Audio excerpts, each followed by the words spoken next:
Devil's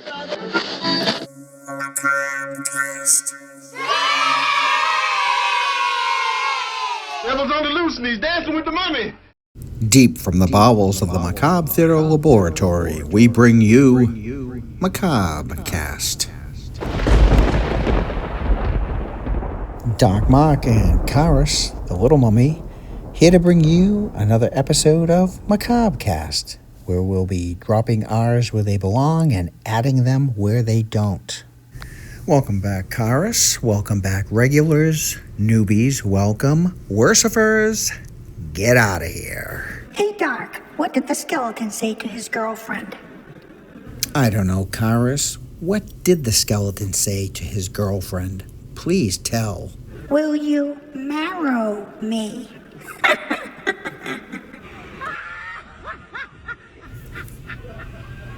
Well, the jokes are most definitely back. And on that note, it's time for horror news.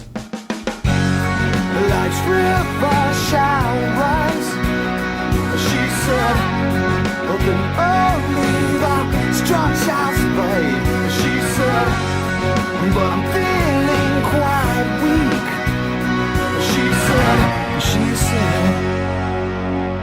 Jennifer Love Hewitt still not officially signed on to I Know What You Did Last Summer's requel. I know, she's a bit big for that now. Bradford English, the supposed drunk uncle of Laurie Strode, John Strode, in The Curse of Michael Myers, has passed on to the other side. He was 82 years young. Scream Factory is bringing Galaxy of Terror, Ghost of Mars, and Humanoids from the Deep to 4K in February of 2025. Paul Schrader says he should never have made Dominion, the prequel to The Exorcist. And, hey, Paul, I agree. Thanksgiving 2 begins filming in March of 2025, and that's it for horror news.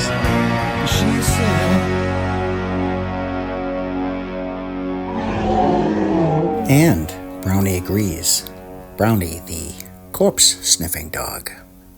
Human sacrifice, dogs and cats living together, mass hysteria. Last week you tried to add to Grim Kim and Grim Twins deathmatch with kid villains, and you named a bunch, and then you never even named a winner. What was the actual point of that? You didn't even pick and name winners. I don't understand. Well, that right there goes to show that's why the Grimm twins should be doing that kind of a game. Obviously, I don't know what I'm doing. I don't know. I don't even know who I picked now.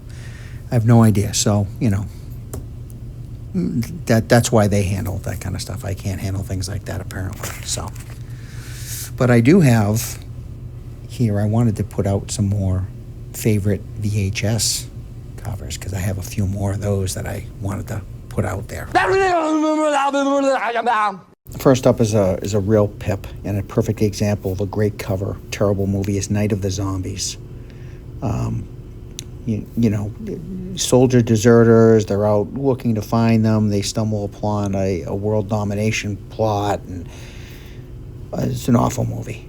Great cover, though. And here's a 976 Evil, believe it or not, directed by Robert Freddy Krueger England, and starring Stephen Jeffries of Fright Night. But I'll tell you, regardless, this movie's terrible. It's kind of a playoff of the old, the 900 numbers that they used to advertise on TV in the late 80s, early 90s. Only instead it's a horoscope that also, by the way, gives you powers to get revenge on the bullies who bullied you through school. Not a good movie at all, but cool cover, though. I really like this cover. Lastly is 1972's Three on a Meat Hook, and if it deserves an award for anything, most creative title. And you would think that this was a ripoff of Chainsaw Massacre, but that came out 2 years later. And you'd think by the cover it's a movie like that, but hardly. It's kind of a tame version of Deranged. And if you've seen Deranged was a 70s movie based on Ed Gein, the guy they based Psycho on, the one that stuffed his mother and wore women's skin and stuff. But kind of like a low-grade version of that, I guess.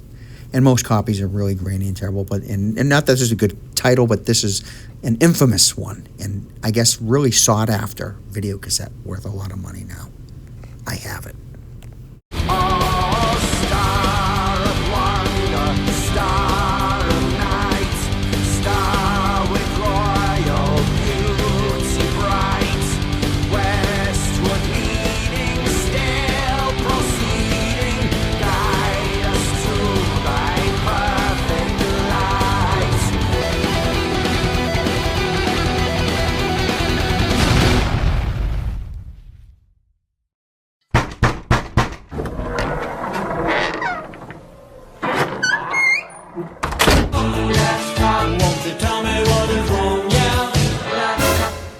Hey, Dark Mark and Little Karis, Hard Chat Matt checking in.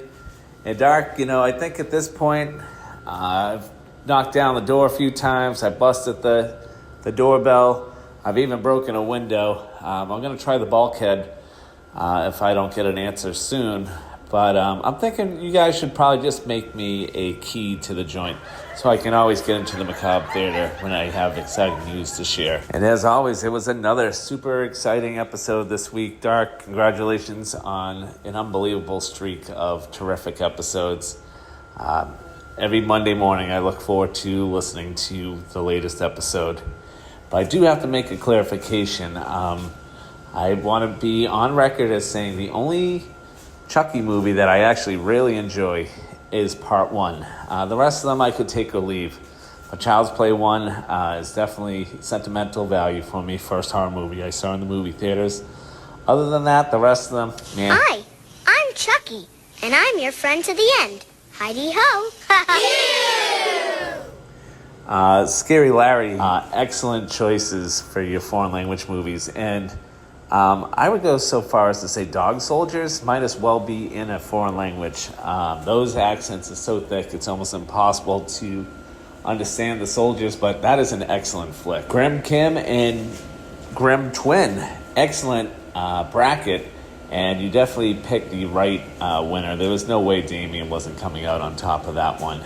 I hope you guys do another bracket soon, maybe for Christmas. Dark, your question about what are some of your favorite VHS covers of all time. I could talk about this for hours. I would love somebody to just collect from like the mid-70s all the way to about 1990, I guess. Classic VHS horror covers in a beautiful hardcover book. I think that would be a awesome item to have, but I limited myself. I was gonna do 3, and I said, you know what, 3's not enough. I have to do 5. In no particular order, I have Popcorn, Blood Beach, which always caught my eye. I did end up seeing it, and it definitely did not live up to the cover. Fright Night, a cover that definitely does live up to the hype on the inside. I really enjoy the original Fright Night. A cover to a movie I've always loved, and this movie itself has an amazing cover, Sleepaway Camp 2.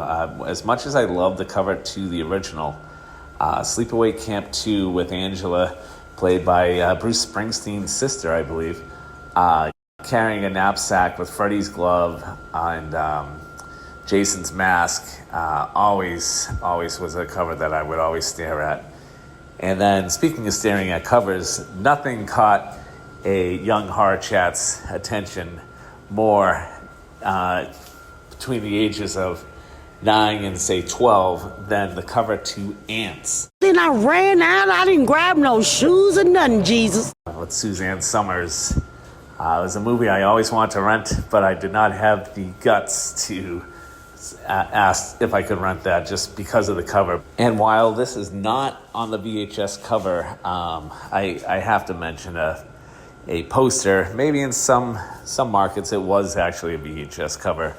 But the poster that never lived up to the hype and the glory of the poster for me, and it was on back covers of comic books for years and years, it felt like, is Orca the killer whale. Even with today's technology, I do not think they could match the awesomeness of what was happening on that movie poster on the screen. And Dark, I do have a movie recommendation for you and the rest of the Track Pack and Monster Kids out there.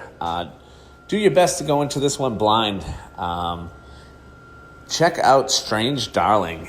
The less you know about it, the better. If you like Memento from a couple of years ago with Guy Pearce, non-linear storytelling, and it's got a pretty good twist and some great action and gore. I've really enjoyed it. And like I said, the less you know about it, the better. As always, Dark, keep bringing all the macabre to your legions of monster kids as we look forward to each and every week's episode.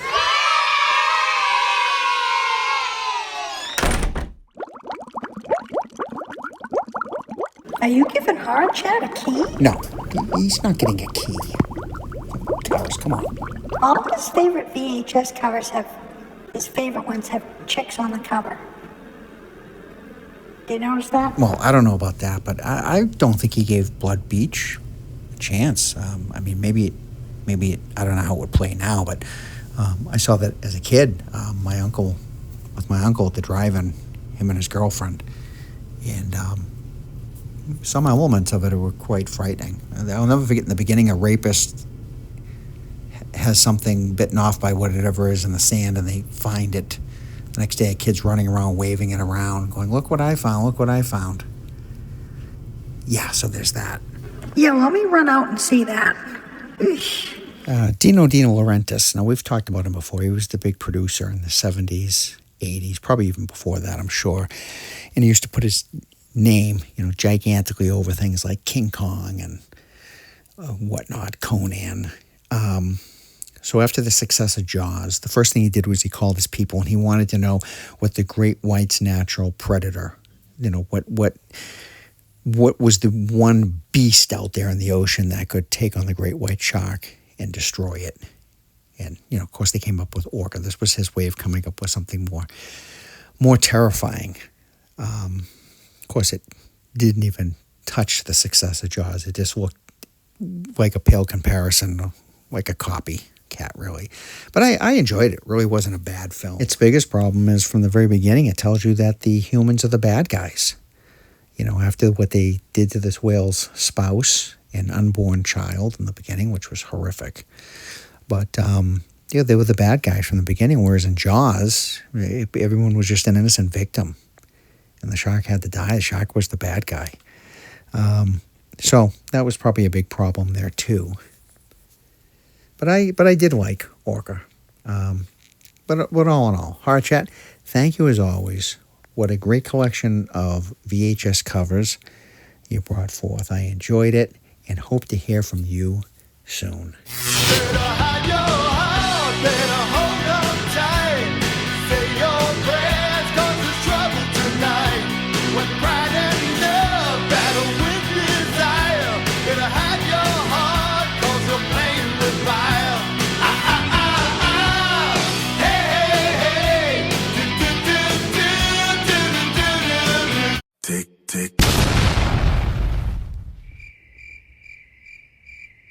The talk of physical media comes up all the time. And even though I do stream, I'm just not a digital person. I guess I like physical copies of things. That's just me. And, it begins, I remember at 7 years old, and when they would have block parties. Did anyone else have block parties? Is that even still a thing? I know most people don't even know who their neighbors are anymore. But when I lived in Lynn, very young, that was a thing they did at least once a summer. And then many years later in Burlington, they had block parties. But specifically in Lynn, there was one guy who had this was like in 76, 75, 76. He had a sound projector and a big screen.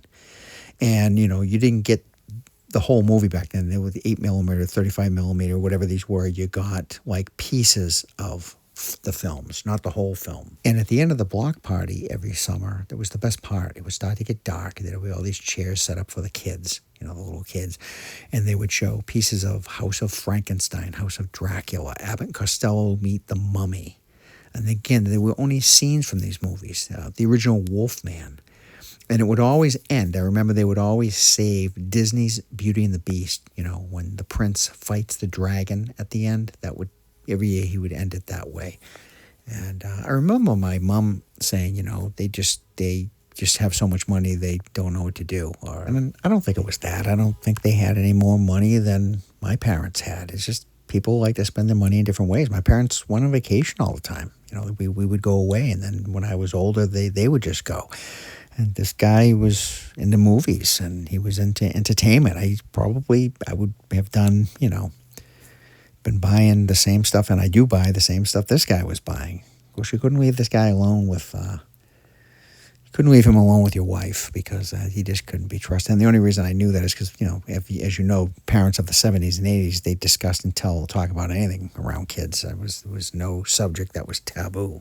So then, as you know, cable came around, and there was the big war between VHS and Betamax, and we all know VHS won because it was so much cheaper for them to make their video cassettes and machines. But back in the very, very late 70s, very early 80s, that is something only the rich had. I mean, it was like $1,000 for a VCR. In movies, I don't even think they rented them in the very beginning. You could buy them for like $100 a pop, and but I used to, almost fantasize, like, imagine owning Halloween and watching it whenever you wanted, or pausing it wherever you wanted. I guess we kids back then didn't have the foresight to see what was going to come, or at least I didn't. I don't know. Maybe I'm sure there were some smart turds out there who, eventually saw what was going to come. But, and then the video cassette came out, and the amazing artwork and the boxes, as Horror Chat always talks about, and staring at these and picking them out, and the posters they had in the video store. And some of those posters and covers were what got me to rent the film. There's nothing with streaming that's even remotely as powerful. It's so dismissive, and so you're just quick to move on, or maybe not even finish watching the film. And I love DVDs. I have nothing against DVD. The quality was great. The amount of space on them was great. But there was something about those VHS boxes in that library in the horror section and going in that is really just a time gone by that we won't see again. But some of those covers were never forgotten. That's why I brought this subject up, is what were some of your favorite covers, regardless of the type of movie it was.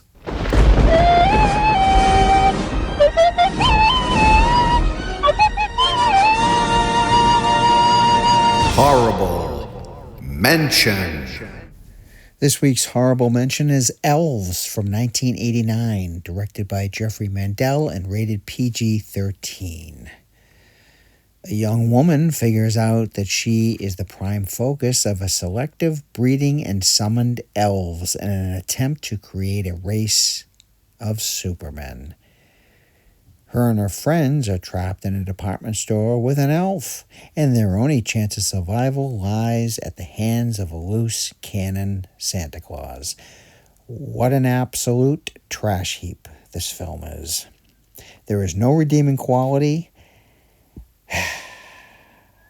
and at any rate was just nothing more than an unsuccessful Gremlins ripoff. I can only hope I have spared the Monster Kids an hour and a half that they'll never get back. If you have a horrible mention, let us know. We'd love to hear it. Is this something you could share with the rest of us, Amazing Larry? Greetings, Doc Mark and Karis the Little Mummy.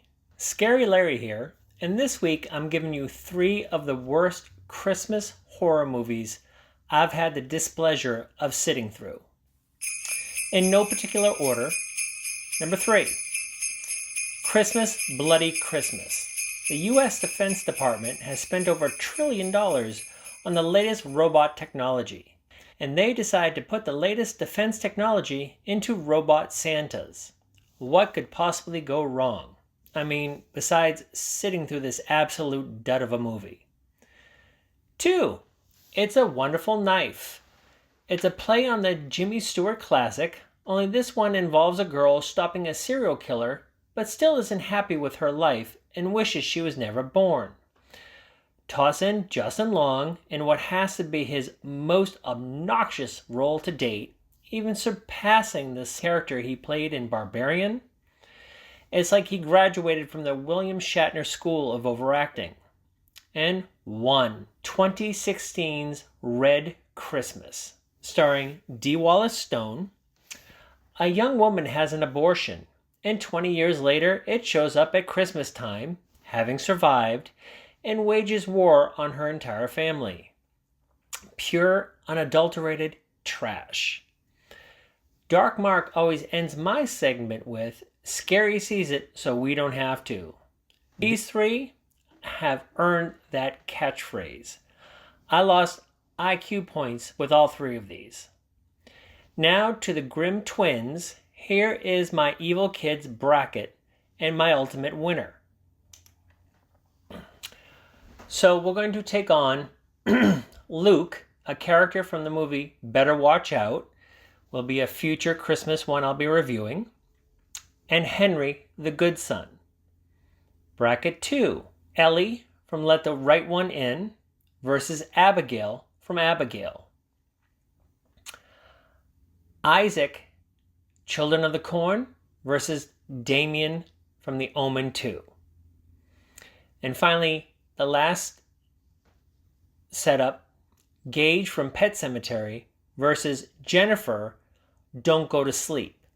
This was a made-for-TV movie, 1982, starring Dennis Weaver and Ruth Gordon. She played a child, the oldest of three, who, after the younger two played a little prank on her, ended up dying in a car, and she seeks her revenge as a ghost, just for reference. So, between Luke, Better Watch Out, and Henry the Good Son, Luke was far more sinister a character than Henry was. Macaulay Culkin did a good job of playing the good son, but Luke edges him out. So I took Luke. And between Let the Right One In and Abigail, I chose Abigail.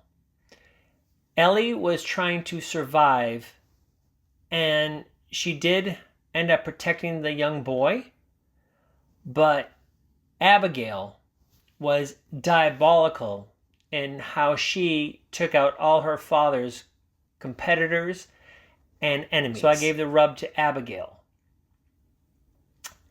Now I take Damien over Isaac, but Damien from The Omen 2, a little older. And between Gage, coming back from the dead, and Jennifer in Don't Go to Sleep, I had to take Jennifer over Don't Go to Sleep.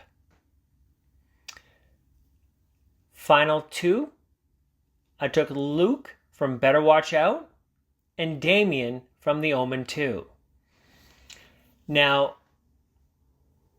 both in their own right were diabolical, but again, you have to hand it to Satan himself. So the winner overall of my Evil Children bracket is Damien.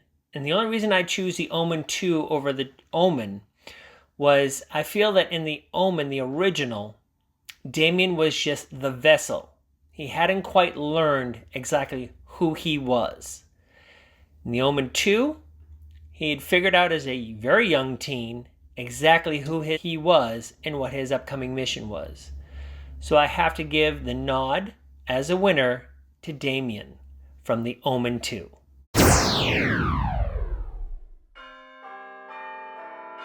So, only one more episode before the big Christmas show.